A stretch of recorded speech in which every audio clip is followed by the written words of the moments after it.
Oh, Mare! Bakit ganyan ang itsura mo? Para kang namatayan ah. Namatayan nga ako. Ha? Sinong namatay? Huwag mong sabihin na namatayan ka ng isa sa mga alaga mo.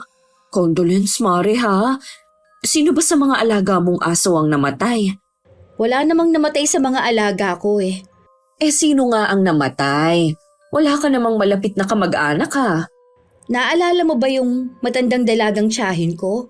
Yung kumupkup sa amin noon ng pinsan ko?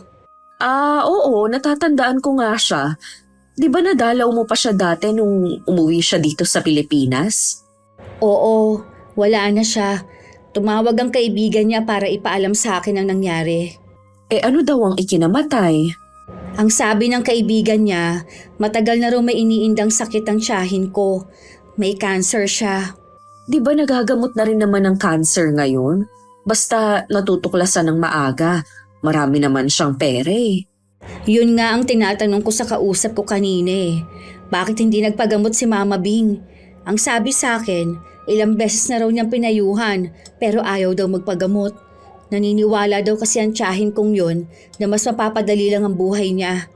Mas gusto daw niya na mag-enjoy na lang. Matanda na rin naman daw siya. Ilang taon na ba siya? 85 years old pa lang. Matanda na rin pala siya. Siguro kung wala siyang sakit, mas mahaba pang buhay niya. Lola kasi namin namatay noon 95 years old na. Walang sakit na namatay yun. Di uuwi ka sa inyo. Wala naman kasing paglalamayan. Ipinakremate na rin ang labi ni Mama Bing. Yun daw kasi ang gusto nito. Walang lamay, ayon sa kaibigan niya. Sabi mo kasi wala na naman siyang pamilya. Kaya siguro nagbili na lang na ganun ang gawin. Mabuti na lang at nagkausap pa kami noon ni Mama Bing at napatawad na niya ako sa nagawa ko. Siguro nga minahal ka niya tulad ng isang tunay na anak. At nasaktan siya dahil habang nga nag-aaral nabuntis ka. Inaamin ko. Kasalanan ko naman ang lahat. Nagpapasalamat na rin ako sa kanya dahil sa pagkupkup niya sa akin. Ipagdasal mo na lang ang kaluluwa niya. Isipin mo na lang na tapos na ang paghihirap niya. Ang sakit lang kasi nawala ako sa tabi niya nung naghihirap siya. Ganun talaga ang buhay. Hindi natin alam kung anong kamatayan ang naghihintay sa atin.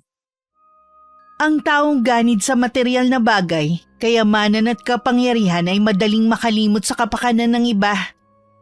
Kapag walang hanggan ang paghahangad kahit gaano karami ang makuha, hindi pa rin makontento. Dahil ang tunay na kaligayahan hindi nasusukat sa dami ng ari-arian, kundi sa kakayahang makontento sa kung anong meron. Magandang araw, Miss Gwen. Tawagin niyo na lamang ako sa pangalang Carmi.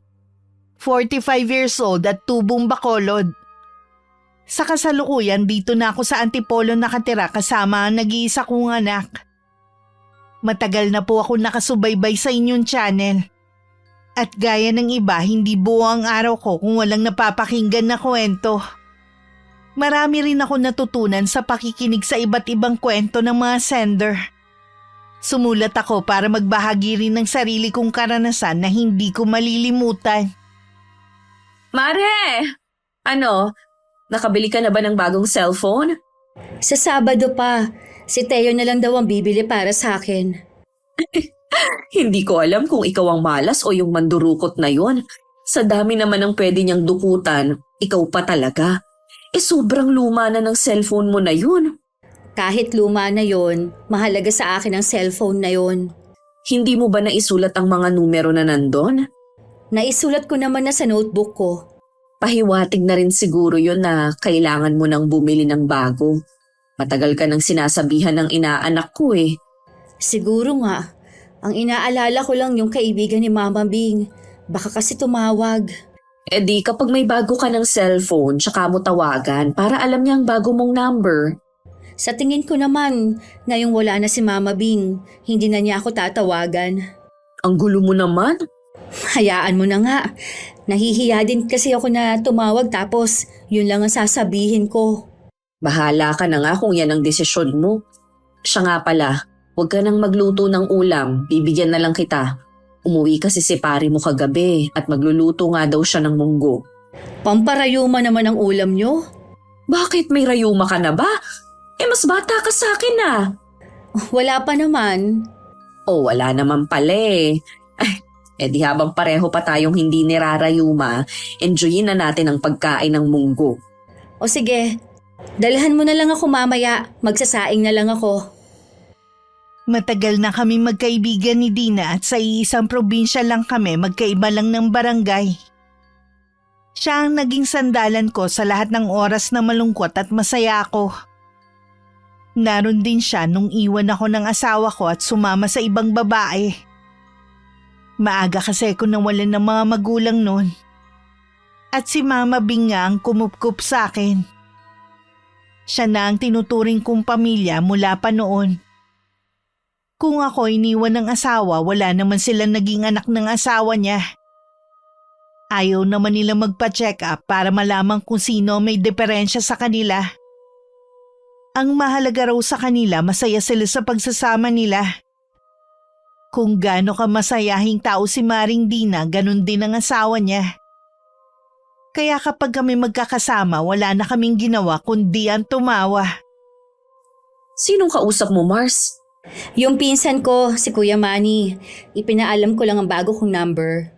Tagal na rin mula nang magkita kayo ah. Oo nga sabi busy daw sila mag-anak. Si Tio nga pala. Maagang umalis. Di ba birthday ng tatay niya ngayon? Mabuti okay lang sa'yo na nagkikita pa silang mag-ama. Ayoko namang ipagkait yun sa anak ko. Wala bang hinanakit ang anak mo sa ama niya? Meron. Pero sabi ko, tatay mo pa rin siya kahit anong mangyari. Sabi ko, pakisamahan na lang niya. Ang bait mo talaga. Kung sa akin kasi mangyari yun ilalayo ko talaga ang anak ko. Naisip ko rin yan dati. Pero bahala na sa kanilang nasa itaas. Ayoko nang aksayahin pang lakas at oras ko para gantihan sila sa ginawa nila sa akin. Nakakalungkot nga lang dahil ang laki ng sakripisyo mo noon. Oo nga, sinayang lang niya. Kung alam ko lang sana na iiwan din niya ako at sasama sa ibang babae mas pinili ko sana si Mama Bing kesa sa kanya. Magsisi ka man ngayon, huli na naman. Habang buhay na talaga ako magsisisi, lalo na kapag nagkukwento si Kuya Manny. Halos 2 kurso din na natapos niya. May maganda siyang trabaho at may negosyo din. Nakikita ko sa mga post niya kung saan-saan sila nakakarating na mag-anak. Alam kong naiinggit ka dahil maganda ang buhay niya. Normal lang yun.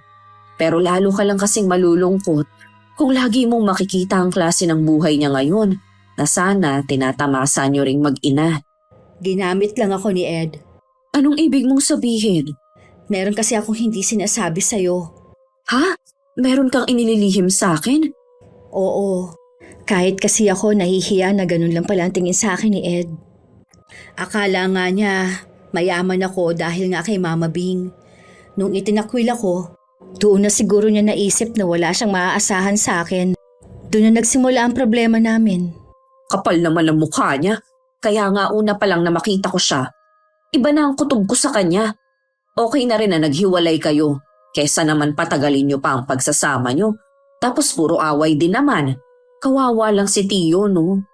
Oo nga. Mabuti na lang, hindi nakuha ni Teo yung ugali ng ama niya. Tapos hinahayaan mo pang pumunta siya sa tatay niya. Mabait naman ang kinakasama ni Ed at gusto niyang nandoon din ang anak ko. Kahit na no, hindi dahilan yun. Sa totoo lang, marami akong pinanghihinayangan sa buhay ko dahil mas pinili ko ang pag-ibig. Naalala ko tuloy nang sabihin sa akin ni Mama Bing noon, kung gusto ko daw umangat sa buhay, kailangan kong isantabi ang pag-ibig. Siguro kung sinunod ko siya, maganda na ang buhay ko ngayon. Isa lang ang hindi ko pinagsisihan. Yun ang pagdating ng anak ko sa buhay ko. Nang sumunod na araw, habang abala ko sa pagbabalot ng mga order sa akin, tumawag si Kuya Manny. Gusto niyang magkita kami ng araw na yun. Tinapos ko lang ang ginagawa ko at saka gumayak na. Ibinigay lang niya sa akin ang lugar kung saan kami magkikita. Kuya Manny! Ano, kumusta ka na? Ayos lang naman. Ikaw ba? Kumusta na rin? Maayos naman kami ng anak ko. Oy, buti tinawagan mo ako. Kailan ka pa lumuwas? Isang linggo na kaming nandito ng pamilya ko. Meron kasi akong inaasikaso eh. Tungkol saan naman? Ay, may kinalaman sa trabaho. Bakit hindi mo isinamang mag-iina mo? Napagod kasi sila eh. May pagkakataon pa naman. Bago kami umuwi sa probinsya natin, makikipagkita kami sa iyo. Oo nga, para makita ko naman ang mga pamangkin ko at si Ate Wendy. Order ka na ng kahit ano. Ako na ang bahala. Tama na siguro ang kape sa akin. Busog pa naman ako eh. Huwag ka na mahiya. Ako naman ang magbabayad eh. Nakakapanibago ka naman. Sige na, umorder ka na ng kahit anong gusto mo. Minsan lang naman tayo magkita eh. Ay sige na nga, baka magbago pang isip mo. Matanong ko nga pala, tumawag ba sa yung kaibigan ni Mama Bing? Ang huling tawag niya sa akin ay yung namatay nga si Mama Bing. Di ba nga, nawalan ako ng cellphone, kaya hindi ko rin alam kung tumawag pa ba siya sa akin. Tumawag ba sa'yo? Hindi. Huling tumawag nga siya nung namatay yung matanda. At saka alam ko, bumalik na siya sa ibang bansa. Di ba doon na siya nakatira ngayon? Tingin ko, hindi na tayo kukontakin pa nun. Yun din ang nasa isip ko eh. Kaya nga hindi ko na tinawagan para ipaalam ang bago kong number. Wala na rin naman kasing dahilan para tumawag siya. Wala naman na si Mama Bing. Oo nga. Kung sakali man na tumawag siya sa akin, ibibigay ko ang bago mong number. Kumusta pala ang buhay sa probinsya? Ganun pa rin, pati lugar natin. Di ba sa bayan na kami nakatira ng pamilya ko? Alam mo kasi mga tao sa lugar natin, ayaw magsikap, gusto lagi na lang nakaasa. Tumutulong ka ba sa mga kapatid mo? Tinulungan ko na sila minsan, kaya nga lang mga abusado naman. Di ba kaya ka nga pinagtapos ni Mama Bing noon para balang araw matulungan mo sila? Tinulungan ko naman sila. Gusto kasi nila pati pag-aaral ng mga anak nila akong sumagot. Buti sana kung wala ng mga magulang. Ganun naman kasi minsan. Kung sino yung nakakaluwag, doon sila lalapit. Kung ako lang ang may pera tutulungan ko talaga sila. Ikaw yon dahil masyadong malambot yung puso mo. Alam mo naman na wala akong pamilya, kundi kayo na rin. Alam ko naman yun eh. Ikaw naman kasi pinag-aral ka ni Mama Bing noon. Tapos nagpabuntis ka ng maaga. Sana, kung hindi mo pinili ang lalaking yun, maganda sana ang buhay mo. Hindi man ako naging matagumpay na gaya mo. Masaya naman ako dahil kasama ko ang anak ko. Siya ang tumupad sa pangarap ko noon. Mabuti naman at hindi siya tumulad sa'yo. Ang tagal ko na rin hindi nakakauwi sa atin. Iniisip ko nga na magbakasyon kahit 1 linggo lang. Di ba sabi mo may negosyo ka? Sino mag-aasikaso nun kung uuwi ka? May kanang kamay naman ako. Mapagkakatiwalaan ko yun. Pwede na siya muna ang mag-asikaso. Sabihan mo lang ako kung kailan ka uuwi para mapaghandaan ko. Doon ka muna sa bahay namin para maging komportable ka. Parang may kakaiba talaga sa'yo ngayon ha? Ano ba sinasabi mo dyan? Kumain ka na nga lang. Sa pag-uusap namin ni Kuya Manny, nalaman kong may tinitingnan daw silang bahay na balak bilhin. Para kapag lumuluwas silang mag-anak, meron silang matutuluyan. Napaisip tuloy ako na malayo na talagang narating ng pinsan ko. Kaya na kasi niyang bumili ng bahay sa Maynila. Marami pa kami napag-usapan at 2 beses din niya nabanggit na wag ko na raw kukontakin ng kaibigan ni Mama Bing. Tumangulang naman ako sa kanya. Hanggang makauwi, napapaisip pa rin ako. Dahil may kakaiba talaga sa ikinikilos ng pinsan ko. Dati kasi kahit sa cellphone lang kami nag-uusap, wala na siyang ginawa kundi yabangan ako ng mga narating niya at kung ano ang mga nabili niya. Ngayon kasi parang ayaw niya magkwento. Baka naman nagbago na siya dahil tumatanda na rin siya. Naisip niya na hindi naman dapat magyabang ng mga nakamit niya sa buhay. Lalo na alam naman natin na kung hindi dahil sa Mama Bing ninyo, wala siya sa kinalalagyan niya ngayon. Siguro nga. Bumili pa nga ako dahil balak niyang bumili ng bahay sa Maynila. Aalis na siya sa probinsya natin. Hindi naman. Para daw kapag luluwas sila, may uuwian sila. Alam mo bang tuwing nakakausap ko ang ate ko sa probinsya natin, meron siyang nababanggit tungkol dyan sa pinsan mo. Alam mo naman na kilala namin ang pamilya ni Manny. Ano naman ang ikinukwento ng ate mo? Grabe pala kung tratuhin niya ang pamilya niya. Madamot daw yun sa mga magulang nung nabubuhay pa. Ngayon naman daw sa mga kapatid. Ang sabi naman niya, tumutulong siya. Yun kasi ang kondisyon ni Mama Bing nung pag-aralin siya. Ang tao kasi minsan kapag nasa taas na, nakakalimot na sa pinanggalingan. Malalaman ko yan kapag umuwi ako sa probinsya. Kailan mo ba balak umuwi? Hindi ko pa alam eh. Kakausapin ko muna si Teo. Bala ko kasi mga 1 linggo ako dun. Sabi pa naman ni Kuya Manny, kung uuwi ako, magsabi ako sa kanya para sa kanila ako tutuloy. Doon pa lang kaduda-duda na. Dati naman, pinagdadamutan ka niya. Tapos ngayon nag-aalok pa siya na sa kanila ka tumuloy. Baka meron siyang itinatago. Ano naman ang itatago niya? Kung totoo ngang ganun niya tratuhin ang pamilya niya, wala na akong magagawa dun. Malay mo meron pa siyang itinatagong iba na ayaw niyang malaman mo. Sabi mo kasi parang may kakaiba sa kanya. Yun na nga, hindi na siya nagyayabang ngayon. Ang mabuti pa, huwag mo na lang siyang pansinin. Sasakit lang ang ulo mo eh. Hindi na nga, naikwento ko lang naman sa'yo. Kapag umuwi ka sa atin, sasama ako. Oo ba, kaya lang, payagan ka kaya ng asawa mo. Oo naman, yun pa ba? Sa bagay, mabait naman si paring Rod. Para may kasama ka rin sa mahabang biyahe.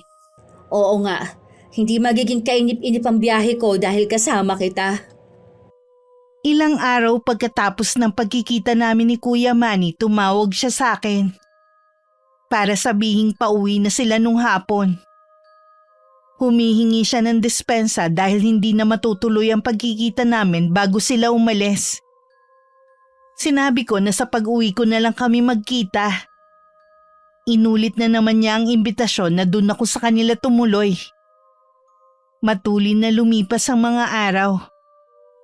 Naging abala ako sa negosyo ko dahil sa dami ng order sa amin. Mga damit pang babayang binebenta ko online. Halos maghahating gabi na nga ako nakakatulog dahil tumutulong din ako sa pagbabalot. Sa kabila ng pagod ko araw-araw, nananaginip pa rin ako.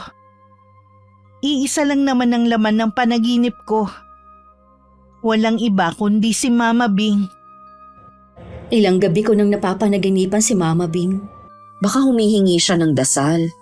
Ipinagdarasal ko naman siya eh, pero lagi ko pa rin siyang napapanaginipan. Sa makalawa na ang ika-40 days ng kamatayan niya, may kinalaman kaya yun? Posible. Magpadasal ka na lang ng araw na yun. Yun naman talaga ang plano ko eh. Kapag patuloy mo pa rin siyang napanaginipan, baka meron siyang ibang ipinapahiwatig. Ano kaya sa tingin mo? Hindi ko rin maisip kung ano. Basta naisip ko lang na baka meron siyang gustong ipahiwatig. Hindi kaya dahil may sama pa rin siya ng loob sa akin? Hindi naman siguro yun ang dahilan. Di ba nung magkita kayo napatawad ka na niya? Baka meron siyang gustong sabihin sa'yo na hindi na nasabi dahil inabot na siya ng kamatayan niya. Siguro nga. Sana kapag nagpakita siya sa panaginip ko, kausapin niya ako. Alam mo ko kasi kapag patay na, kahit buhay sila sa panaginip natin, hindi na sila nagsasalita. Basta na lang silang nakatitig sa atin. Malalaman lang natin na malungkot o masaya sila, depende sa ekspresyon ng mukha. Sa panaginip ko naman, blanko ang mukha niya. Huwag mo munang isipin ang Mama Bing mo. Malalaman din natin sa mga susunod na araw kung bakit siya nagpapakita sa'yo sa panaginip mo. Oo nga. Maiba nga pala ako, ang dami mong order ah.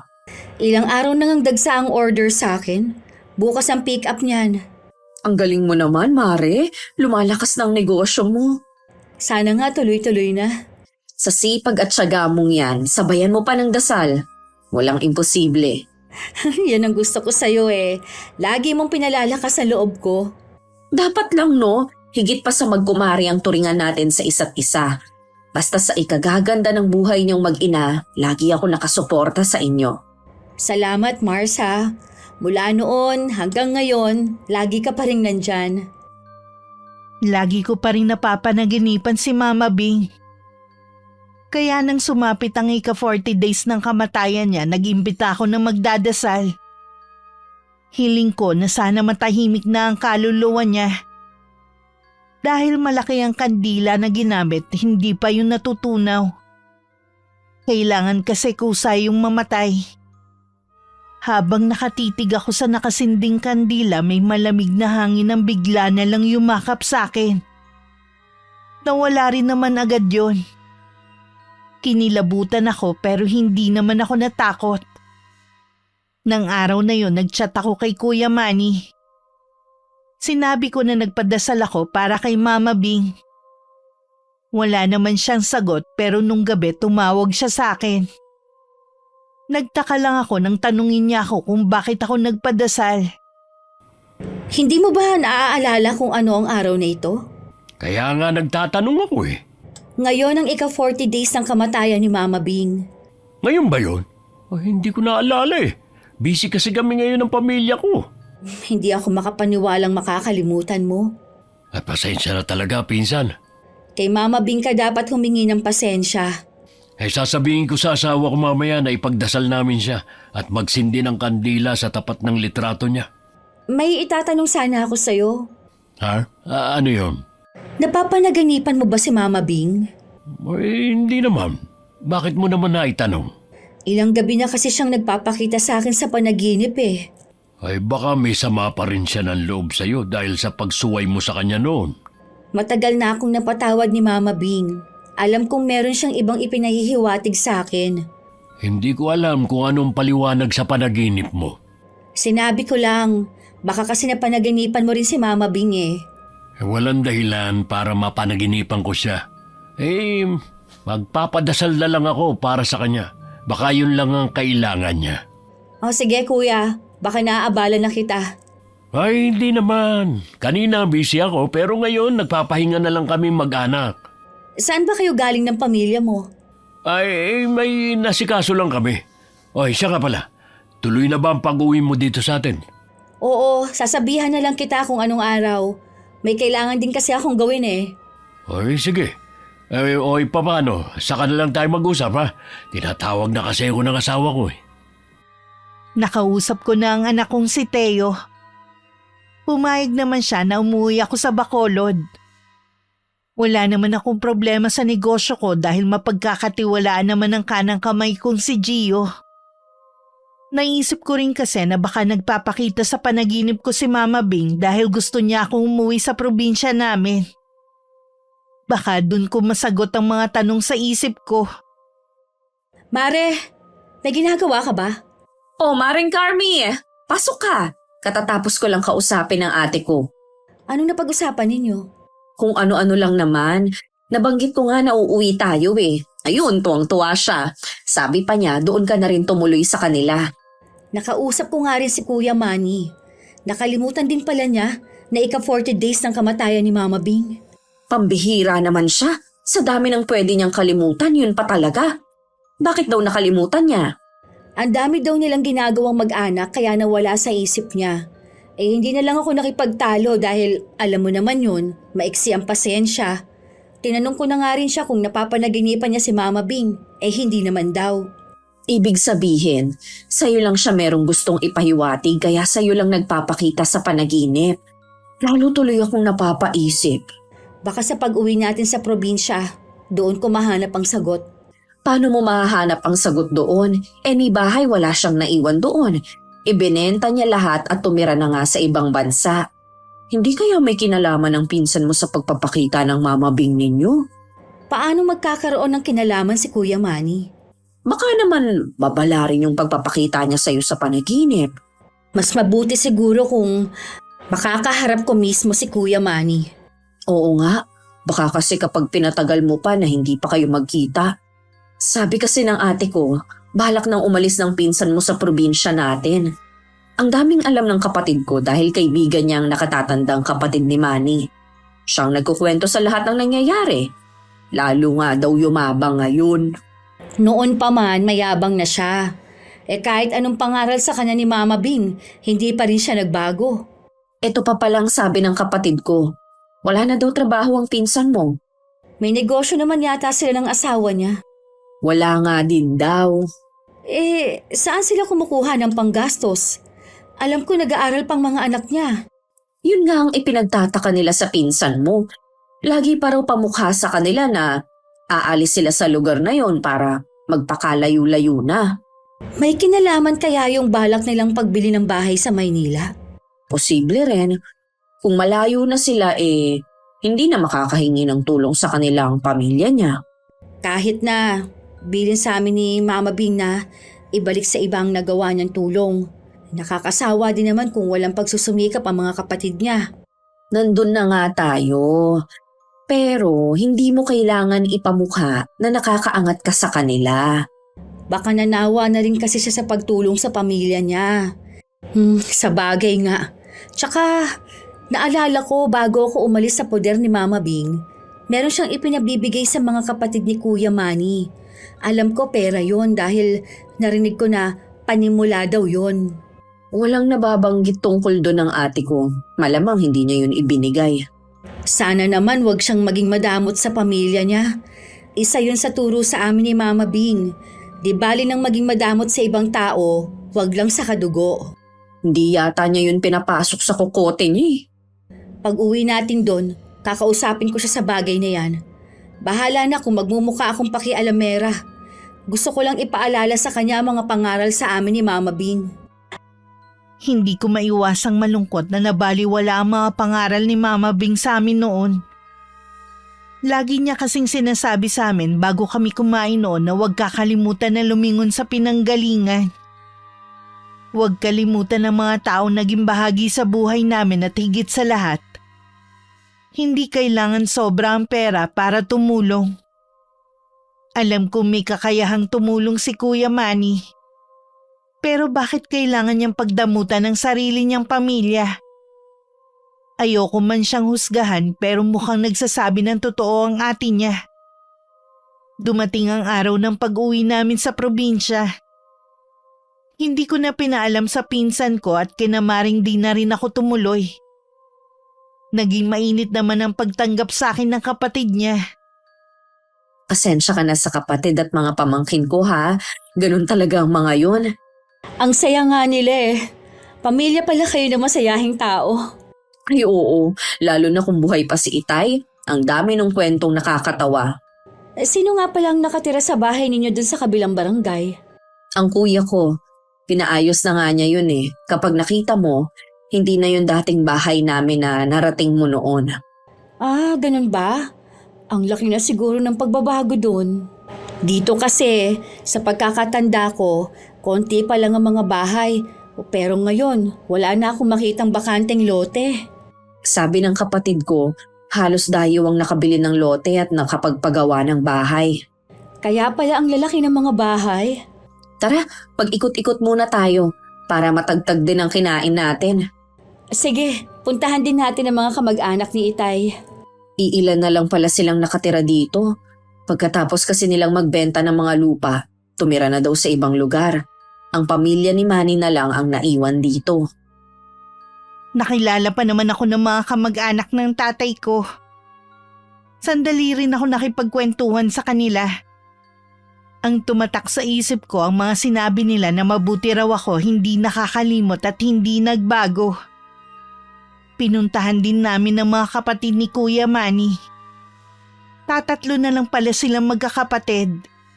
Sina Ate Nelia at Kuya Teddy niya. Namatay sa sakit ang isa nilang kapatid. Hindi na raw kasi ito naoperahan kagad dahil sa kakulangan ng pera. Kahit hindi ako nagtatanong na kwento nila kung paano sila pagtabuyan ni Kuya Manny tuwing lalapit sila.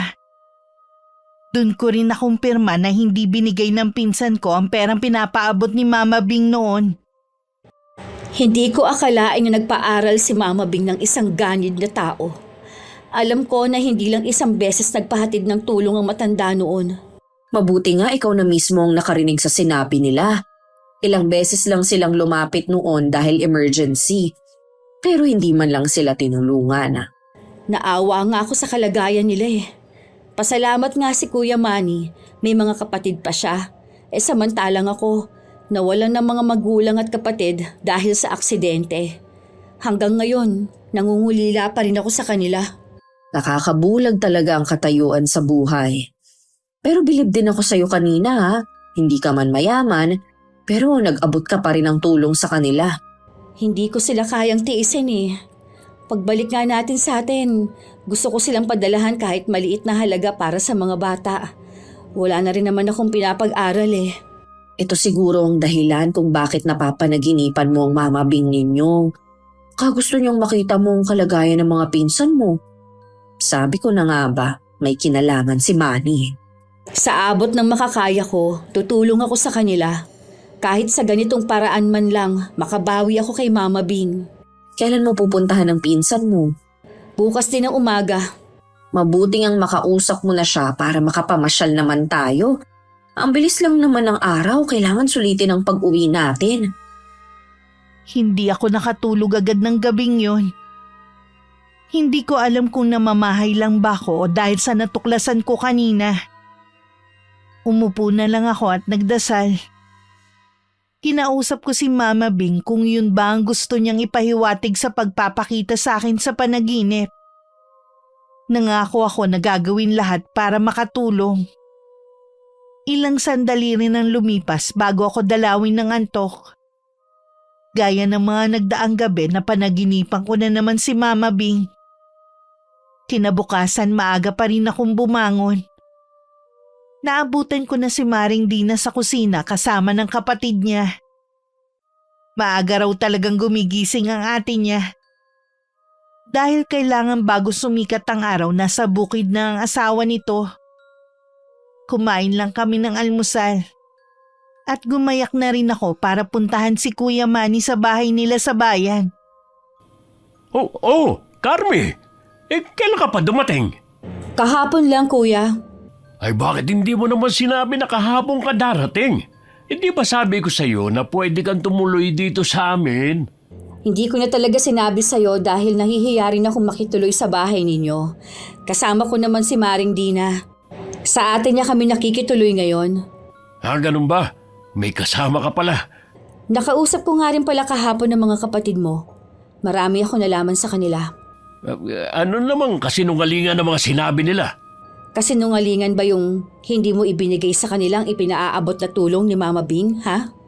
Pati yung paghingi nila ng tulong sa'yo tuwing may emergency. Hindi mo man lang nagawang tulungan ang kapatid mo noon. Hindi ko naman sila obligasyon eh. Hindi ako nagsikap para lang hilahin nila pababa dahil sa kakahingi nila. Paano mo ipaliliwanag ang perang ibinigay ni Mama Bing na hindi nakarating sa kanila, ha? Wala ka nang pakialam dun. Anong wala? Pinagkatiwalaan ka ni Mama Bing pero niloko mo lang siya.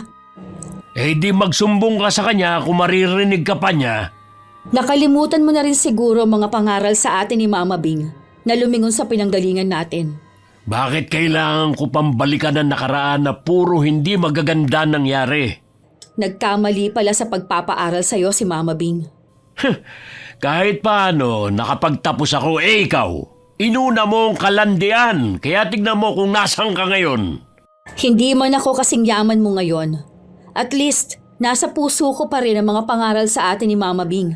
Kung hindi mo magawang tulungan ng mga kapatid mo, ako na lang ang tutulong sa kanila sa abot ng makakaya ko. Pwede gawin mo. Noon pa naman lagi ka ng pabida eh. Hindi pagiging pabida ang tawag doon. Nagkataon lang na marunong akong maawa, hindi gaya mo. Sarili lang lagi ang iniisip. Kung ganito man ako ngayon, dahil yun sa pagsisikap ko, dapat kasi nagsumikap din sila. Nakalimutan mo na yata, kung hindi ka kinupkop noon ni Mama Bing, baka katulad ka rin ng mga kapatid mo ngayon. Kahit ano pa ang sabihin mo, wala na si Mama Bing. Hindi na niya malalaman ang mga nangyayari. Hindi na nga, pero wag mong kalilimutan na may Diyos na nakakakita sa'yo. Baka sa pagiging ganid mo, siya mismo ang bumawi ng kung anong meron ka ngayon. Siguro naiinggit ka sa akin ano? Hindi ko ugali ang mainggit sa kapwa ko, lalo na sa'yo. Sana hindi ka nalang pumunta dito para sirain ang araw ko. Plano ko talagang kausapin ka. Pasensya ka na kung nasira ko ang araw mo. Pero sana, Maisip mo ang mga sinabi ko. Marami na akong problema para isipin pa kung ano mga sinabi mo. Problema na pala ngayon ang pag-alis. Alam ko na balak ninyong lumipat na mag-anak. Pati pala yan, chinismis na ng kapatid ko sa'yo. Gaya nga ng sinabi ko, wala kang pakialam. Buhay ko to at lilipat ako kahit saan ko gusto kasama ang pamilya ko. Nasabi ko na rin naman ang gusto kong sabihin. Good luck sa inyo ng pamilya mo kung saan man kayo lilipat. Nang nasa bahay ako ni Kuya Manny, napansin kong wala na masyadong mga gamit. At meron din malalaking kahon sa sala. Mukhang araw na nga lang ang hinihintay para makalipat sila. Tama rin namang wala akong pakialam sa mga gagawin niya. Pero mabuti na rin na nakausap ko siya at naliwanagan ako. Pagdating sa bahay, agad akong inusisa ni Maring Dina. Sinabi ko naman lahat na napag-usapan namin ni Kuya Manny. Napakaganid naman sa pera ng taong yon. Inangkin pa niyang perang hindi naman sa kanya. Huwag mo nilang sabihin sa mga kapatid niya. Ayoko na sumama lalo ang loob nila eh. Dapat nga ipaalam natin sa kanila para malaman nila ang ginawa ng kapatid nila eh. Hindi naman na maibabalik ang pera. Ni hindi ko man lang nakitaan ng pagsisisi si Kuya Manny. Wala na rin ang mamabing ninyo. Wala na nga ring silbi kung kakausapin pa siya. Nakakalungkot na siya lang ang umangat sa kanilang magkakapatid. Dapat nga walang iwanan eh. Huwag na nga natin siyang pag-usapan. Sigurado naman ako na yun rin ang huling pag-uusap namin. Ang importante, nabuko mo na ang tunay niyang ugali. Alam ko naman ang ugali niya kahit noon pa. Hindi ko lang akalain na gagawin niya yon sa sariling pamilya niya. Sa ginawa niya, may balik naman yun sa kanya. Kahit ganun pa ang nangyari, hindi ko ipapanalangin na karmahin siya. Ipapanalangin ko na ibigay ang buhay na nararapat sa kanya at sa pamilya niya. Ganun daw dapat. Nabasa ko lang sa isang post sa FB. Halika na nga muna, nagluto si Ate Lily ng masarap na ulam. Hinihintay talaga kita eh. Alam ko na hindi man lang mag-aalok ng merienda ang pinsan mong yun. Kahit nga tubig wala eh. Sa mga kapatid nga niya madamot eh, sa'yo pa kaya? Oo nga pala. Sa palagay ko, ilang araw na lang aalis na sila sa bahay nila. Nakita ko kasing nag-aayos na sila ng mga gamit. Sa tingin ko, mas mabuti na rin na lumayo na sila. Kesa naman na nasa malapit lang sila. Nakikita ng kuya at ate niya ang buhay na meron sila. Hindi talaga maiiwasan na mainggit sila kahit papaano. Umaasa na isa sa mga araw na ito maambunan sila. Oo nga. Tara na nga kumain. Nagutom akong bigla sa sinabi mong masarap na ulam eh. Sabi ko sa'yo mapaparami ang kain mo ngayon. Ilang araw din kami namasyal ni Maring Dina. Kahit taga ron ako, unang beses ko palang napuntahan yung mga pinasyalan namin. Ang huli nga naming pinuntahan ng San Sebastian Cathedral. Pangalawang beses ko palang napapasok yun. Yung una kasama ko pa si Mama Bing. Nangako pa siya sa akin na babalik kami doon pero hindi na nga nangyari. Dahil nabuntis ako ng maaga at sumama na nga kay Ed. Bago ang araw ng pag-alis namin, dinalo ko pa ang mga pinsan ko. Nangako akong tutulong sa abot ng makakaya ko. Nung una nahihiya sila sa akin pero sinabi kong may maliit naman ako negosyo na pinagkukunan. Naiiyak pa na yumakap sa akin si Ate Nelia. Nang makabalik kami ni Maring Dina, balik na naman ako sa pag-aasikaso sa negosyo ko. Hindi ko na rin napapanaginipan si Mama Bing. Sabi ko na sa'yo, may kinalaman ng pinsan mo sa pagpapakita ng Mama Bing mo sa panaginip mo. Oo nga.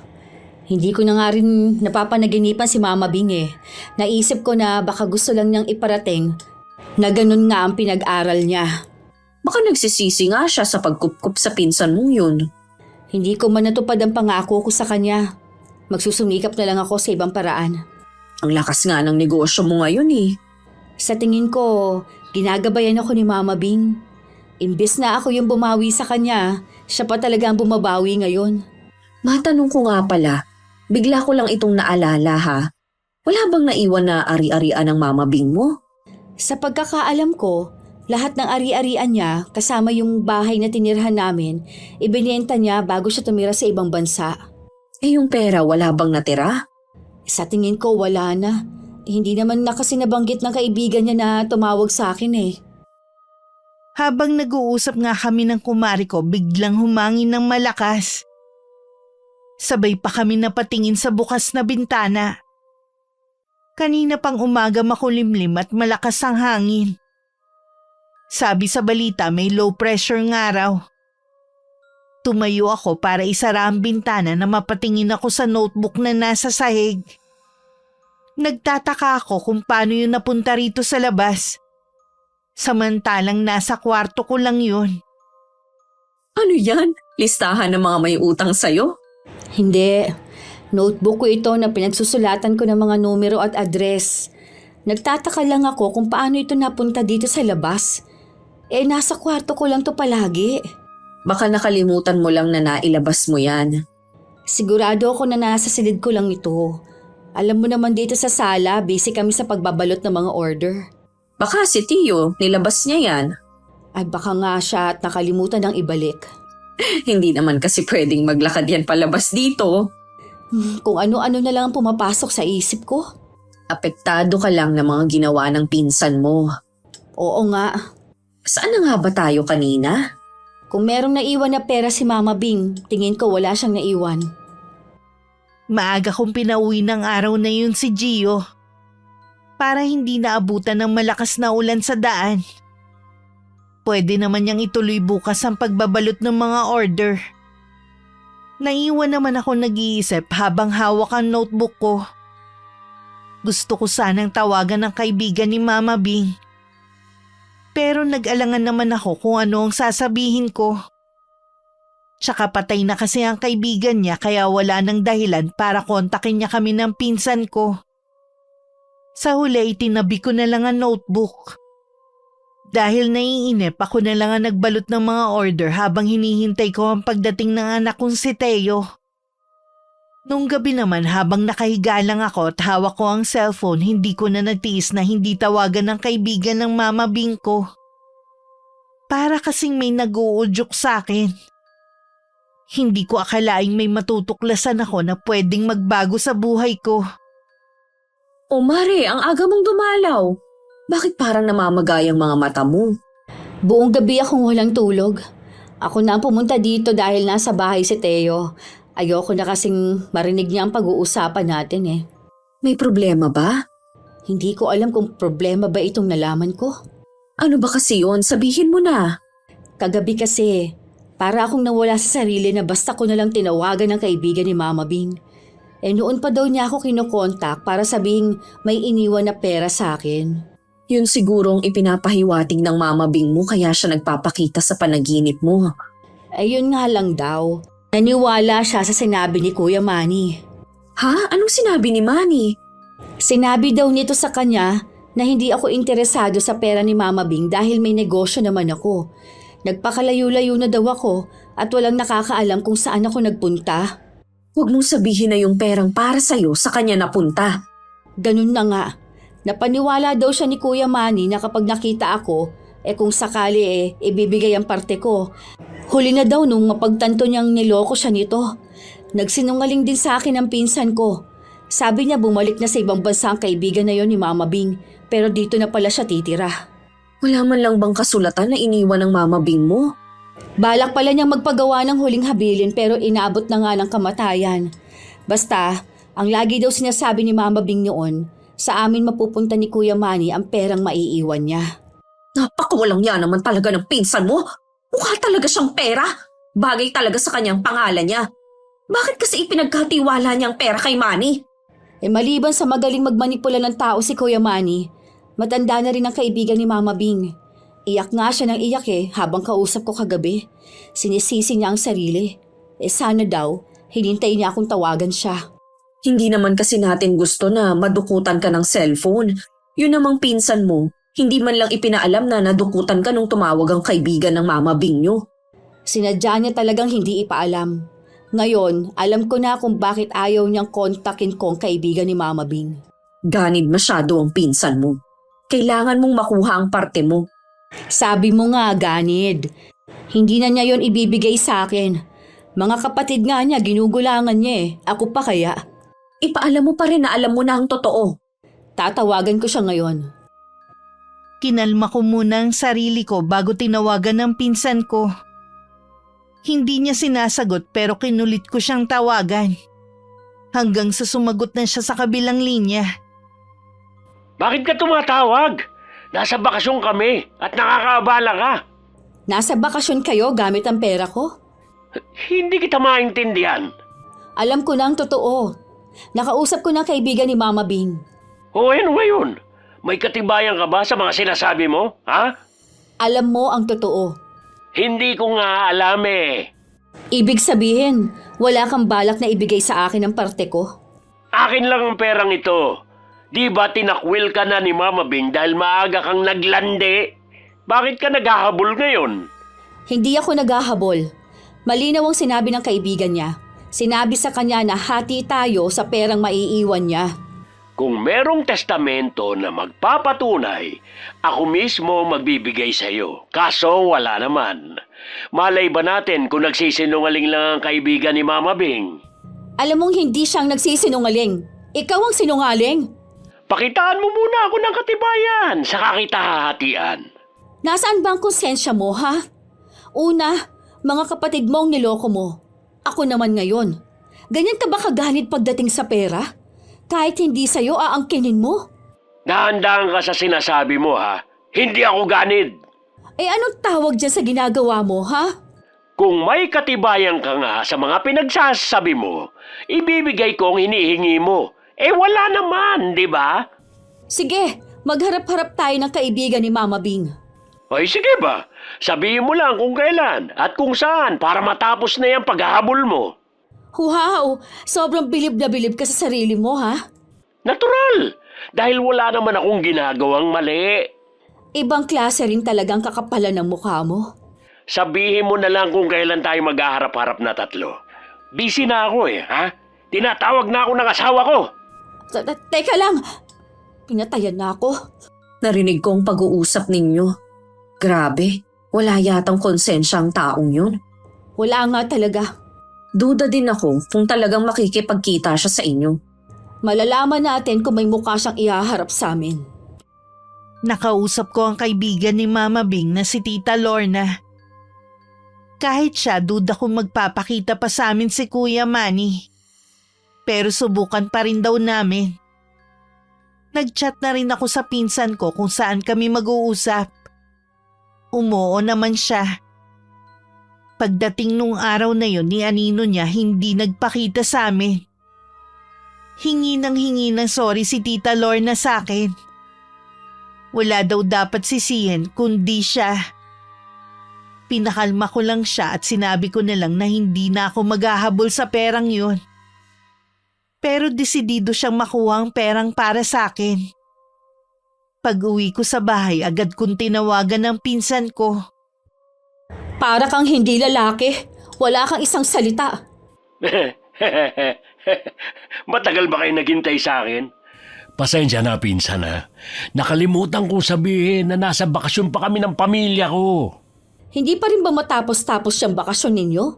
Balak niyo yatang libutin ang buong Pilipinas eh.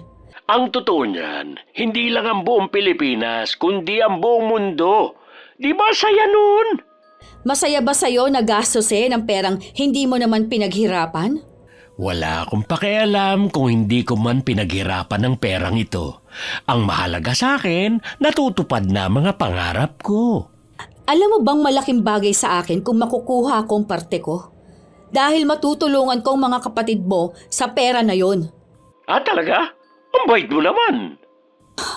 Kung tutuusin, maswerte ka dahil may pamilya ka pa. Ako, maaga akong naulila sa mga magulang at kapatid. Sana, pahalagahan mo sila habang nandyan pa sila. Hihingi lang sila ng pera sa akin. Natural lang yon dahil ikaw ang meron. Kung hindi mo kasi inangkin ang perang para sa kanila, baka hindi sila humihingi sa'yo dahil maayos ang buhay nila sana ngayon. Ayan ka naman eh. Babalikan mo na naman ang nakaraan. Sinabi ko na nga sa'yo na wala kang pakialam dun. Sige, Hindi na ako maghahabol. Sa'yo na ang pera na yon. Hoy, mabuti naman sa'yo na rin ang galing yan. Huwag mo na ulit akong guguluhin.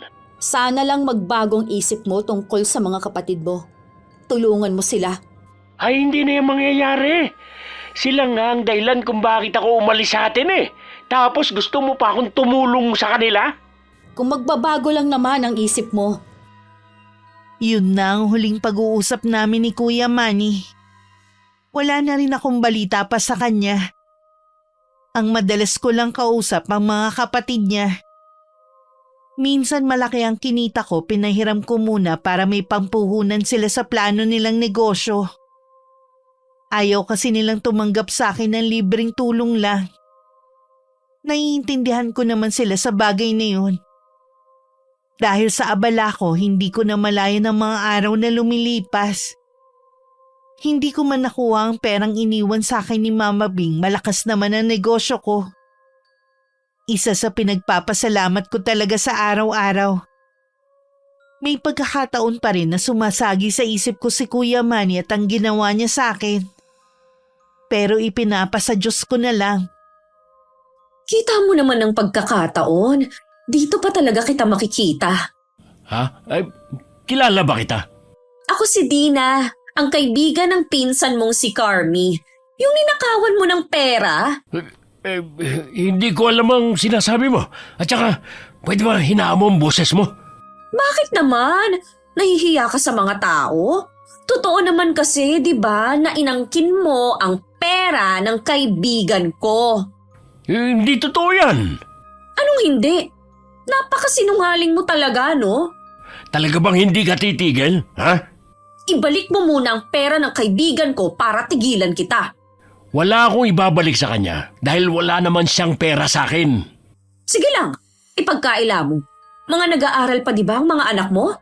Sana hindi sa kanila bumalik ang karma. Hindi naman yan totoo. Malalaman mo lang na totoo kapag nangyari sa'yo. Tsaka mo maaalala ang mga ginawa mong kasalanan. Ay, mabuti naman at umalis na siya. Matawagan nga si Carmi. Katatapos ko lang tulungan si Gio sa pagbabalot ng mga order nang tumunog ang cellphone ko. Napakunot noo pa ako nang makita ko kung sino ang tumatawag sa akin. Ayoko sanang sagutin kaya lang ayaw tumigil sa pagring.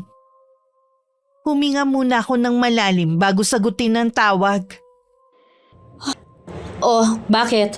Nakita ko ang kaibigan mo dito sa mall. Si Dina? Oh, wala nang iba. Ano ngayon? Masama ba na mamasyal silang mag-asawa dyan? Masyadong matabil ang dila eh. Siguro kung ano-ano kasi sinasabi mo sa kanya na masama laban sa akin. Bakit ba masyado kang apektado totoo naman? O baka naman napahiya ka dahil may mga nakarinig? Sinasadya naman talaga niya ako ipahiya eh. Isipin mo na lang na yan ang resulta ng ginawa mo. Ano ka mo? Kung wala ka nang sasabihin sa akin, huwag ka nang tatawag ulit. Nakakaabala ka sa ginagawa kong paghahanap buhay. Mabuti ka pa nga, pabaka-bakasyon lang ng pamilya mo. Naiinggit ka na naman? Bakit naman ako maiinggit sa'yo? Kung magbabakasyon man ako, sisiguruhin ko na sariling pera ko ang gagastusin ko. Hindi ko na hinintay na makasagot si Kuya Manny. Pinatay ko na ang tawag. Ayoko na rin kasi siyang patulan dahil hahaba lang ang usapan namin. Nag-chat naman ako kay Maring Dina. Ginabi na silang mag-asawa sa pamamasyal. Kaya kinabukasan na nakapunta ang kumari ko sa bahay namin. Iniabot pa niya sa akin ang supot ng pasalubong niya. Alam talaga niya ang paborito kong tinapay. Salamat dito ha, nag-abala ka pa talaga. Wala yun, no? Tumawag agad pala sa'yo ang pinsan mo. Nagulat nga ako Pagkatapos kasi ng ilang buwan, tatawagan niya ako para lang isumbong na ipinahiya mo raw siya. Para naman siyang bata. Kung tutuusin, kulang pa yun sa kanya. Pasalamat siya, napigilan ko pa ang sarili ko dahil kasama kong asawa ko. Napakaliit naman kasi ng mundo. Doon pa talaga kayo nagkita. Oo nga hindi ko alam kung sino ang malas sa aming dalawa. Bumanat na naman nga na naiinggit ako sa kanya Kapag naubos na ang perang pinagyayabang niya, tingnan ko lang kung saan siya pupulutin. Baka bumaligtad bigla ang mundo. Magigising na lang sila ng pamilya na nasa ilalim na sila. Hindi nga niya yun naiisip. Naaawa talaga ako sa mga anak niya. Walang dapat sisihin kundi siya rin naman. Maiba nga pala ako. Tumawag kanina ang ate ko. Tuwang-tuwa siya dahil nabanggit pala ng ate ni Manny na ikaw ang nagpahiram ng puhunan sa kanila para makapag-alaga ng baboy. Masaya ako na nakatulong ako sa kanila. Kahit nga daw yung kuya tuwang-tuwa. Wala na nga daw bukang bibig kundi na tinulungan mo daw siya. Para ko tuloy bayani sa kanila. Nakakahiya naman. Hindi naman kailangan na ipamalita pa nila. Hayaan mo na, masaya sila eh. Ngayon ko napatunayan na hindi naman pala kailangang mayaman para makatulong sa kapwa. Oo naman. Isa yan sa mga pangaral sa amin ni Mama Bing. Naisip ko nga, baka kaya inangkin din ni Manny ang pera para sa kapatid para hindi umangat ang mga yun. Gusto niya siya lang ang aasenso. Baka sarili talaga. Ganun na nga siguro. Naalala ko na siya ang nagsumbong kay Mama Bing tungkol sa amin ni Ed noon. Ayaw niyang may kahati sa atensyon nito.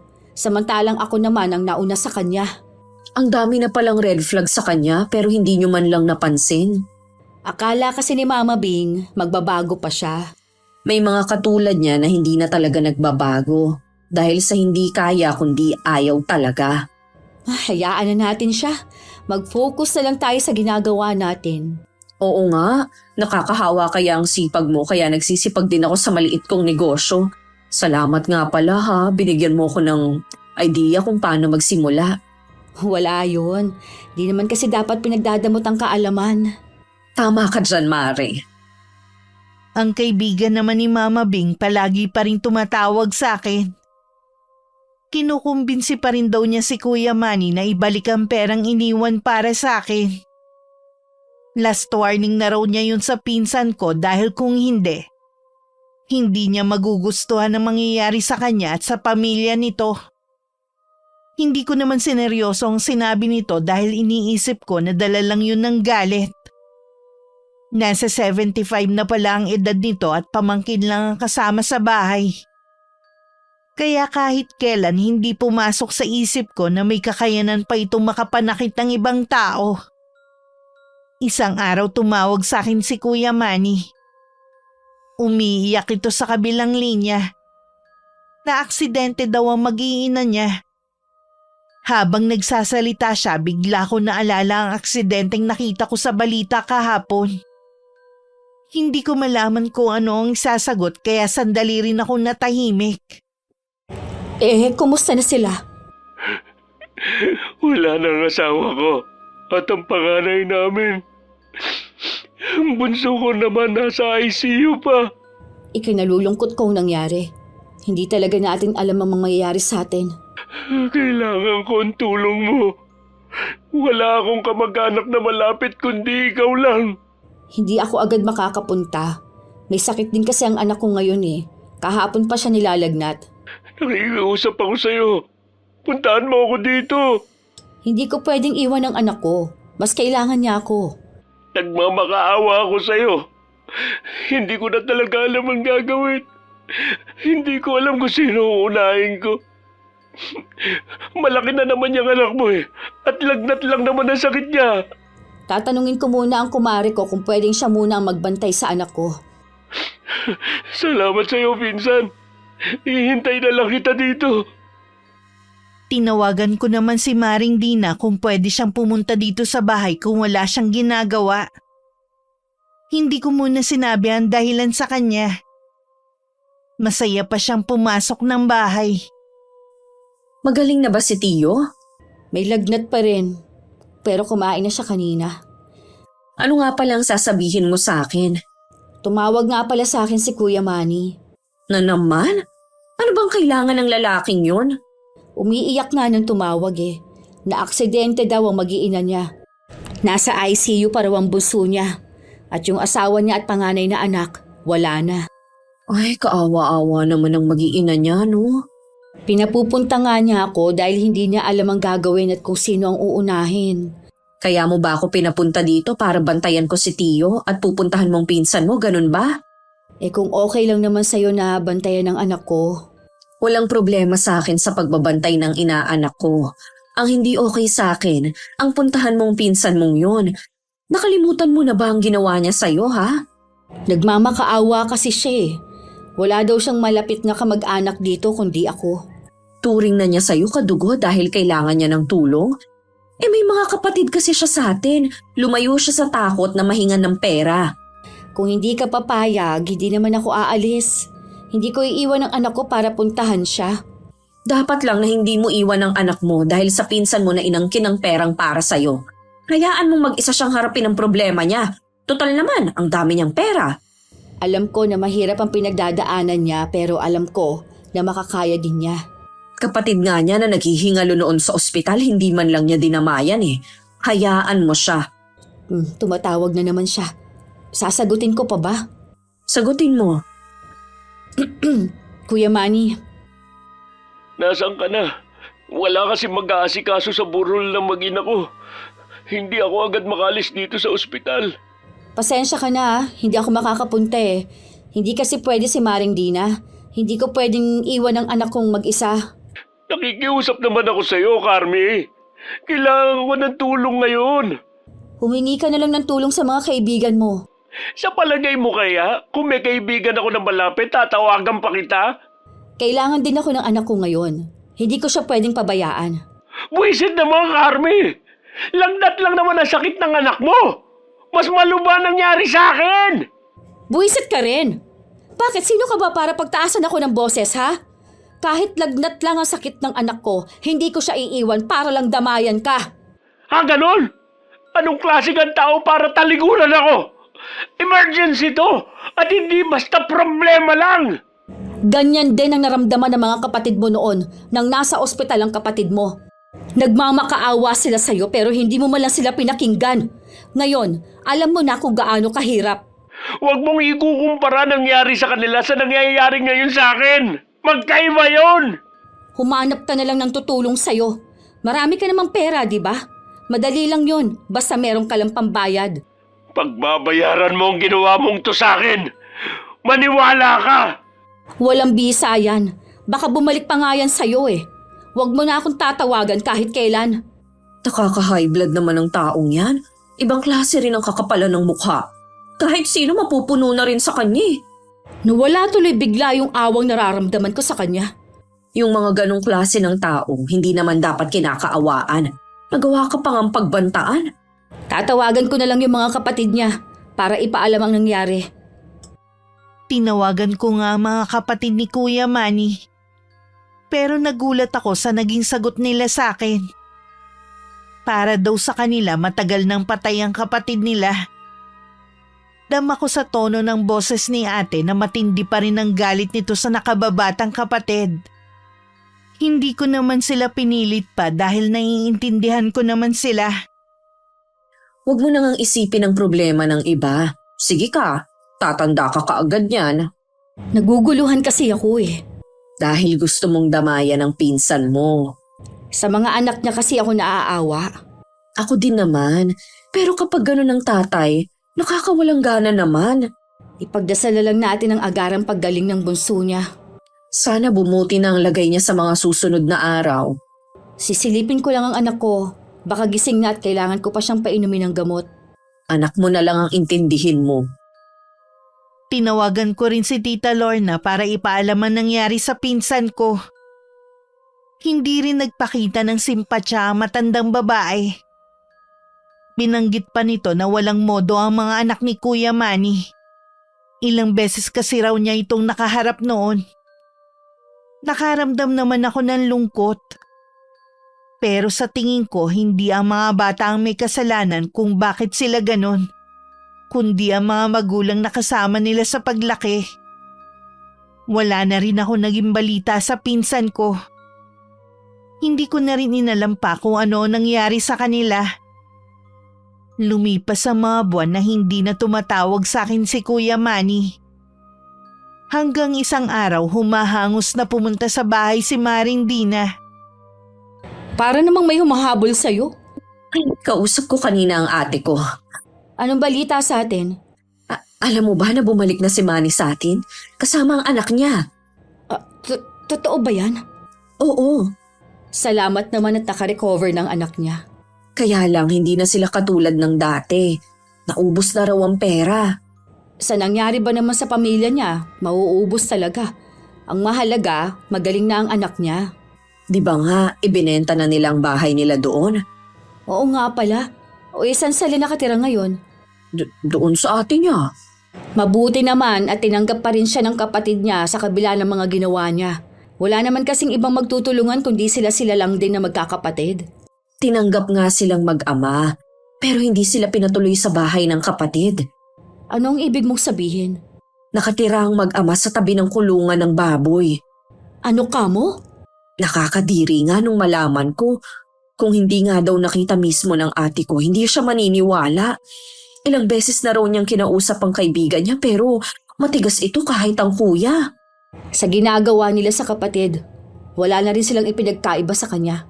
Kaya nga alam ko na nagagalit sila pero sana hindi na lang nila tinanggap ang mag-ama kung doon lang din nila patitirahin. Tatawagan ko sila o kaya mas mabuting umuwi ako sa atin. Mas maganda kasing personal ko silang makakausap. Hindi nga nakikinig sa ate mo Baka hindi rin makinig sa akin kung tatawagan ko lang. Ganun na nga. Bakit naman kasi hinayaan ni Kuya Manny na doon sila tumirang mag-ama? Sana naghanap siya ng trabaho. Meron ka pang hindi nalalaman. Anong hindi mo pa sinasabi? May kakaibang karamdaman si Manny ngayon. Ang hinala ng mga kapatid, kinulam ito. Kulam? Oo, nasa kanya lahat ng mga senyales na kinukulam siya. Hindi man lang ipinagamot ng mga kapatid. Ate ko na ang naghahanap ng albularyo. Wala nang ang pakialam ang mga kapatid o kahit kamag-anak ninyo. Sabi pa nga ni ate, parang natutuwa pa ang ilan sa kanila sa nangyari sa pinsan mo. Kakausapin ko lang ang anak ko. Uuwi ako sa atin. Sasamahan na kita sa pag-uwi mo. Alam ko na naging masama ang pinsan ko. Pera ang pinag-ugatan ng lahat. Pero sapat bang dahilan yon para talikuran siya ng mga kapatid niya at tanggapin ang ganong parusa sa kanya? Nang sabihin ko sa anak ko ang nangyari sa tiyuhin niya, naawa din siya. Nasabi pa nga niya na handa siyang tumulong. Iba-iba nga talaga ang mga bata. Pagkatapos pa ng 2 araw kami nakauwi ng kumari ko. Ang dami ko pang inasikaso bago nakaalis.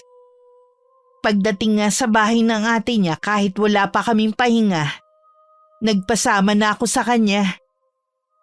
Sa pinakalikod ng bahay na malapit sa ilog nandun ang mag-ama sa tabi ng kulungan ng baboy. Tanging sako lang ang bubong nila. Kahit anong pigil kong maluha, naiyak pa rin ako. Ano ba yung kalagayan nila, Mars? Kuya Manny, Carmi, ikaw ba yan? Ikaw nga! nabalitaan ko kasi ang nangyari sa inyo. Sumama na kayo mag-ama sa amin. Totoo bang makakaalis na kami rito? Oo naman. Nagsabi na rin ako sa mga kapatid mo. Napakalupit nila sa aming mag-ama. Masahol pa sa hayop kung ituring nila kami. Hindi naman ako humihingi ng tulong sa inyo Kayo ang kusang pumunta rito. Mare, pag-isipan mo muna kung itutuloy pa ba natin ang pagtulong sa kanya. Wala namang pagbabago Oo, kahit para sa bata na lang. Kung tinulungan mo sana ako noon, hindi namin naaabuti ng ganitong klaseng paghihirap. Alam mo naman ang dahilan ko noon. Kahit anong mangyari, hindi ko ipagpapalit ang sitwasyon ng anak ko. Ikaw talaga? Sarili mo lang ang iniisip mo, no? Imbis na magpakumbaba ka at magpasalamat, nanunumbat ka pa. Hindi naman sa ganon. Ang sa akin lang sana tinulungan niya ako nung tumawag ako sa kanya. Hindi ka ba talaga makaintindi, ha? May sakit ang inaanak ko noon. Walang ina ang iiwan ng anak para tulungan ng ibang tao. Pasalamat ka nga nagmamalasakit pa sa iyong kumari ko. Wala ka ring utang na loob, no? Kung masama sa loob mong tumulong, sana hindi ka na lang sumama dito. Sumasama talaga ang loob ko dahil sa asal na ipinapakita mo. Mabuti pa sumama na kayo sa amin. Saan mo naman kami balak dalhin? Sa isang kubo. Magiging komportable kayo doon. Ano? Sa kubo niyo kami patitirahin? Sana kahit sa maliit na apartment man lang. Alam mo na walang apartment sa lugar na to kundi nasa bayan pa. Hindi kasi sanay sa kubo anak ko Nag-iinarte ka pa? Isang buwan nga kayong nakatira dito eh. Kung alam niyo lang ang pagtitiis namin dito, hindi naman siguro kalabisan na humingi ng komportableng lugar para sa amin. Pasensya na. Yun lang kasing maibibigay kong tulong sa inyo mag-ama. Kung ayaw ninyo, hindi namin kayo pipilitin. Kahit man lang sana sa anak ko, Carmi. Maawa ka na. Halika na nga, Mars. Huwag mo na silang tulungan. Hayaan mo sila ditong mabulok. Sana hindi na lang kayo nagpunta rito. Hindi naman pala bukal sa puso niyong pagtulong. Wala akong magawa nang hilahin ng kumari ko ang braso ko. Nang lingunin ko ang mag-ama, umiiyak ang dalagita. Galit naman ang tingin sa amin ni Kuya Manny. Hanggang makauwi kami sa bahay ng ate ni Maring Dina, galit na galit pa rin siya. Sa buong buhay ko, ngayon lang ako nakatagpo ng ganong klase ng tao. Nagsayang lang tayo ng pera sa pagpunta dito. Hindi kaya epekto yun ng kulam sa kanya? Nakita mo naman ang itsura ng pinsan ko. Hindi ko na nga siya halos makilala eh. Noon pa man, ganun ang ugali ng pinsan mo. Hindi na talaga nagbago. Ganun na nga ang sitwasyon nilang mag-ama. May gana pang manumbat at manisi sa'yo. Iniisip ko din kung sino ang kumulam sa kanya. Sa ugali niyang yon, hindi ka na dapat nagtataka pa. Bigla ko tuloy naalala ang kaibigan ni Mama Bing. Bakit naman? Nagbanta kasi siya na magbabayad si Kuya Manny sa ginawa nito. Ikaw na rin ang nagsabi na matanda na yon. Baka kaya nasabi niya yung dala ng galit. Siguro nga. Huwag na nga lang nating isipin na kung sino ang nasa likod ng pangungulam sa kanya. Ang importante, magamot siya, alang-alang sa anak niya. Paano siya magagamot kung nag-iinarte pa ang pinsan mo sa titirhan nilang mag-ama? Sana magbagong isip ni Kuya Manny at pumayag siyang doon muna siya sa kubo na sinasabi ng ate mo. Kalat na ang dilim ng mga oras na yon. Nakatanaw lang ako sa labas ng bintana. Umaasa ako na darating pa ang mag-ama. Alam naman nila kung nasan ako. Pagkatapos ng mahabang sandali, tatalikod na sana ako nang matigilan ako. Tinitigan ko pa ang paparating. Ang mag-ama ang nakikita ko. Sinalubong ko na sila at sinamahan na rin sa kubo kung saan sila pansamantalang titigil. Pinaglinis ko na rin sila ng katawan nila at pinagbihis ng maayos na damit. Anumang oras kasi darating na ang albularyo. Pasensya ka na sa inasal ko kanina. Mabuti nagbagong isip mo. Naliwanagan ako sa sinabi ng anak ko kanina. Sabi pa nga niya, baka parusa sa amin to ng Diyos. Ang isipin mo na lang, pagsubok ito na kailangan ninyong lampasan. Carmi, patawarin mo sana ako sa mga nagawa kong kasalanan sa iyo. Kapag nakabalik ako sa trabaho, babayaran ko ang perang kinuha ko sa iyo. Huwag mo munang isipin yon. Ang kailangan gumaling ka muna para sa anak mo. Matinding karma to sa akin. Pati pamilya ko nadamay.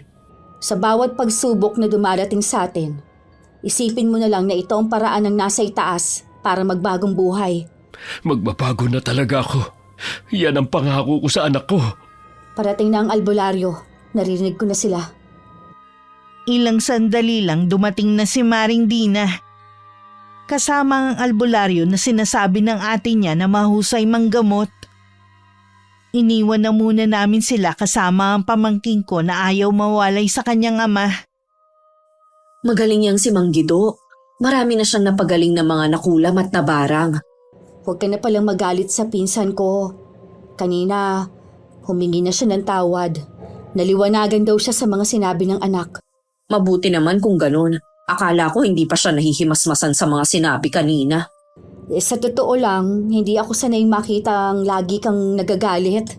Kahit sino naman, Mars, kapag ganyan ang taong kausap mo. Naiintindihan naman kita. Sa gitna ng pag-uusap namin ni Maring Dina, narinig namin ang malakas na hiyaw ni Kuya Manny. Parang hirap na hirap siya sa pinagdadaanan niya. Papasok sana ako sa loob ng kubo nang pigilan ako ng kumari ko. Hayaan mo na lang sila sa loob. Hirap na ang pinsan ko. Ganun talaga. Kinakalaban ni Mang Guido ang mangkukulam na nagbigay ng sumpa sa pinsan ko. Sa palagay ko, Mabagsik namang kukulam ang gumawa nito. Ganito kasi yung nangyari sa tiyuhin ko dati. Sumisigaw talaga siya sa sakit dahil ayaw makipagkasundo ng mangkukulam na nagbigay sa kanya ng sakit. Ang gusto talaga ang buhay niya. Ngayon lang kasi ako nakasaksi ng kinulam. Naririnig ko lang kasi dati ang mga kwento tungkol sa mga kinukulam. Pagkatapos nito, pwede na silang magbagong buhay na mag-ama. Niyaya na muna ako na umuwi sa bahay ni Maring Dina. Dahil hindi naman kami parehong makakain, nagkape na lang kami habang naghihintay kay Mang Guido. Siguro nga mabagsik ang mangkukulam na nagbigay ng sakit sa pinsan ko. Dahil inabot pa hanggang kinabukasan ang panggagamot niya. Paglabas ni Mang Guido sa kubo, halata sa kanyang mukha matinding pagod. Napansin din namin ang katawan niya na puno ng sugat. Para siyang nakipagbuno sa mabangis na hayop. Ngayon lamang ako nakatagpo ng napakalakas na kapangyarihan. Pero kailanman, hindi magwawagi ang kasamaan laban sa kabutihan. Maraming salamat po sa inyo, Mang Guido. Wala yun, Iha. Tungkulin ko na tumulong sa lahat ng mga nangangailangan. Kahit buhay ko pa ang maging kapalit. Kung wala pong mga tulad ninyo, sino pa kaya ang kakalaban sa mga mangkukulam? Hindi kami mawawala. Palang araw ang apo ko ang papalit sa akin. Maraming salamat sa inyo, Mang Guido. Sana humaba pa ang buhay ninyo. Huwag ka mag-alala. Mahaba pa ang buhay ko. Marami pa akong pagagalingin. Pwede na po ba naming makita si Kuya Manny? Pwede naman. Kaya lamang natutulog siya ngayon. Pinainom ko kasi silang mag-ama ng katas ng halamang gamot para makapagpahinga sila. Silipin mo na lang sila, Mars. Sige, maiwan ko po muna kayo. Hindi na rin ako magtatagal. Marami din kasi akong gagawin. Siya nga pala. Hayaan niyong mamatay ng kusa ang kandila, ha? Paalam na.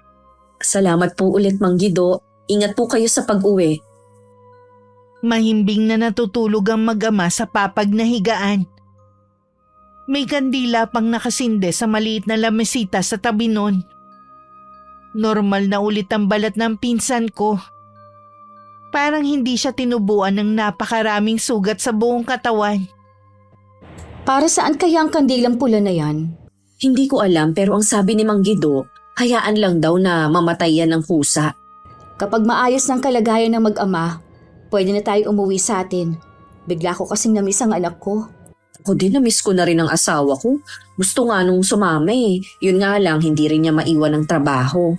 Siguro, sulitin na rin natin ang pamamalagi natin dito. Sigurado kasing aabutin na naman ng taon bago tayo makauwi. Sinabi mo pa, sana pagbalik natin, kumpleto na tayo. Yun nga rin ang gusto ko. Hindi pa kasi nakakauwi dito si Teo eh.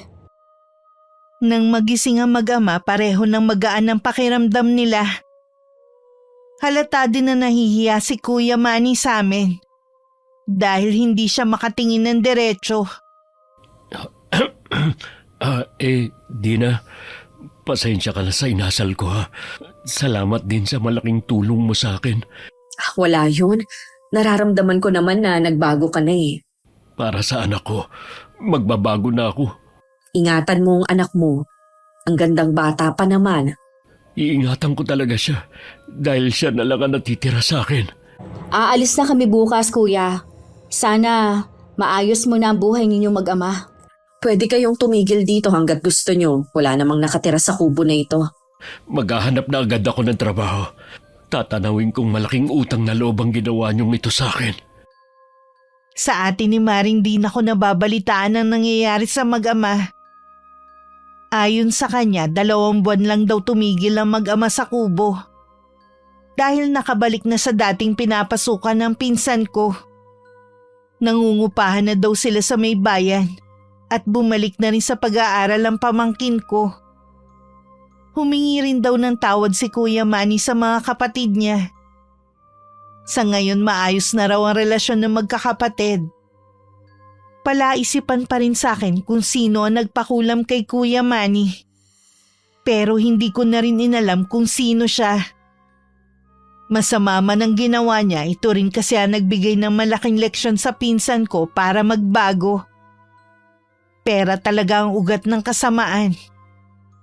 Ginagawa nitong ganid ng mga taong mahihina ang kapit sa pananampalataya. Gaya ni Kuya Manny na inakala na kapag marami siyang pera, kaya na niyang gawin ang lahat ng gusto. Pero sinubok siya ng pagkawala ng mga mahal sa buhay. Maging ang perang hindi niya pinaghirapan na wala sa kanya. Nagsimula man siyang muli sa pinakababa. Alam ko na hindi na niya hahayaan na pera ang mangibabaw sa kanya. Naway nagustuhan niyo ang ibinahagi kong kwento. Kapulutan din sana ito ng aral ng mga kapwa ko tagapakinig sa inyong channel. Maraming salamat po, Miss Gwen. Wakas.